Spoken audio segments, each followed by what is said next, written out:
What's going on, guys? This is Riggs from OneHive Alpha and OneHive Genesis here with a brand new video, and this is going to be a continuation of our Troop Spotlight series. The first one was on the wall breakers. I'll go ahead and post a link in the description if you haven't checked that out yet. And today we are going to be focusing on healers. In the meta that the game is currently, I mean, we are seeing healers in damn near every attack in the war scene. Town Halls 9, 10, 11, you're seeing healers. Your Queen walks, your Bowler walks. You know, we're seeing them on Giants. So it's just absolutely madness. So we're going to go ahead and cover that. So we will be focusing on the healers. Pretty beefy. You know, they are a flying unit. And they do take up quite a bit of housing space. So you want to use them wisely. So again, later in the video, I'll have a bunch of different clips that I've put together. Again, of ways to use them and ways not to use them. And, you know, like I said, we are seeing them used on heroes such as Archer Queen. We're seeing the Bowler walks, you know, the HHB with the Giants. And, you know, even with the P.E.K.K.A.s, we're seeing healers on the freaking P.E.K.K.A.s. And it's working. So we'll go ahead and cover all that. In the meantime, we'll go ahead and watch Max's attack here. He's using healers doing a Queen walk as well as doing a Bowler walk in this one. So enjoy this. And like I said, healers are a flying unit. They are the only unit in the game that does not deal any damage. They are measured in heals per second as opposed to damage per second with all the other troops. They will always heal the closest troop. If all the units in their radius are at full health, they will heal the closest troop. Remember, healers do not heal flying units, and healers will not heal healers. If you guys remember, back in 2015, in the 2015 update, healers heal heroes, try to say that 3 times fast, at a reduced rate of 50%. So a normal troop, they get that 71 heals per second. Heroes are half that, you know, as compared to Giants, P.E.K.K.A.s, and all the other troops. And healers, you know, stacking healers, anything after 4 is not really worth that value. And I will go ahead and show that in a clip later on. And they do take up 14 housing space. So it's something to keep in mind when you guys, you know, are doing these attacks, making sure you're using your healers wisely as they take up quite a bit of troop space. Remember, healers do not trigger air traps such as the red bombs, the seeking air mines, but they don't trigger skeleton traps on air. But say you drop a minion down, that skeleton trap will travel across the other side of the map and start hitting your healers.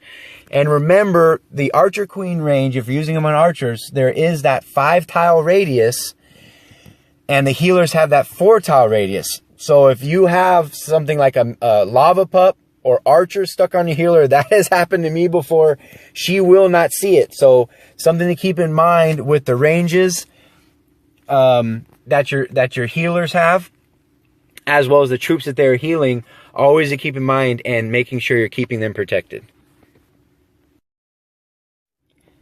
Now remember, healers will always heal the closest unit that is taking damage. Notice I dropped my king down first as opposed to my queen.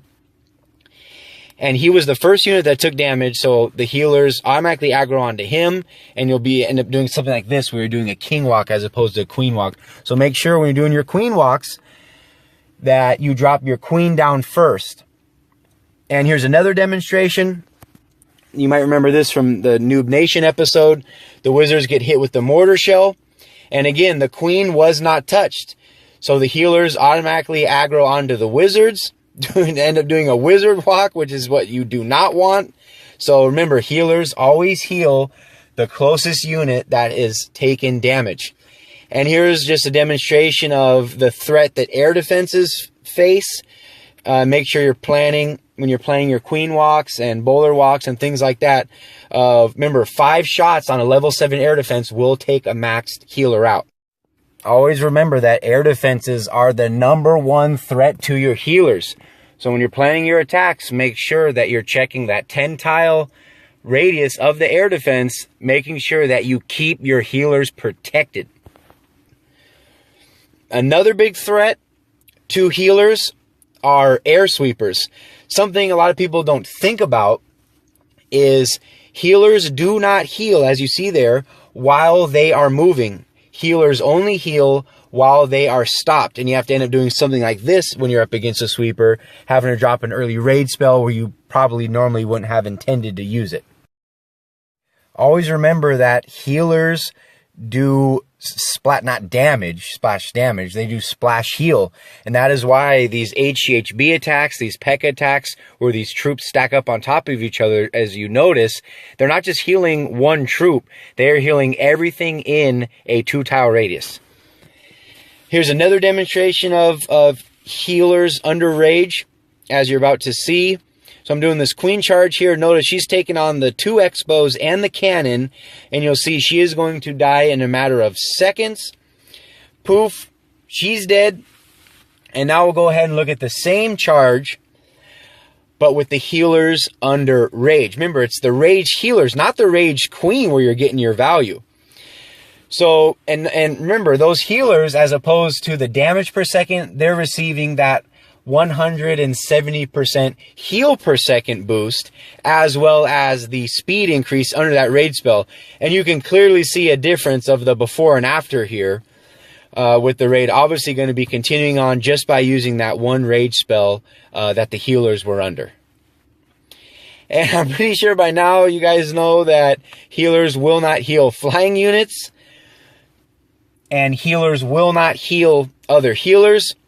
And also in this demonstration, they'll always go to the closest ground troop, that right here, this being the archer queen, no matter how far away that troop is on the map. And, I'm sure a lot of people have wondered, I've been asked this before, well, okay, instead of 4 healers on my queen, why not I just use 5 healers or 6 or 7 healers?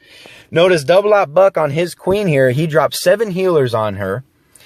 And you'll see once this builder hut goes down, when this Tesla pops, she's going to be taking on the 3-point defenses.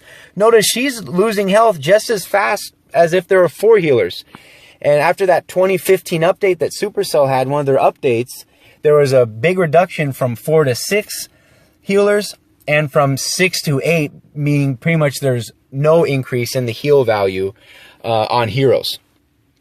And here's just a little gem I wanted to share with everybody. You guys might remember this. Some people still do it. The Hound Healer trick. But notice I dropped my archers spread apart. Notice the healer is not doing anything as that Hound is crapping on those archers. I want to demonstrate here that healers do not recognize only one troop space. It has to be 2 or more. So notice again, luring the Hound over to the corner here. Notice when I drop my 2 archers, I do a 1-finger drop, and they're stacked on top of each other. You can clearly see the difference in the before and after here. All right, that is going to wrap it up for this troop spotlight video on healers. I hope you all found it helpful. And let me know in the comment section below what troop you would like to see featured in the very next troop spotlight. Again, I'll have a link in the description to the first one that we did in this series, which was on wall breakers. So check that out if you haven't already. Like the video if you liked the video. Subscribe if you haven't already. Again, this is Riggs from OneHive Alpha and OneHive Genesis, and I will see you in the next one.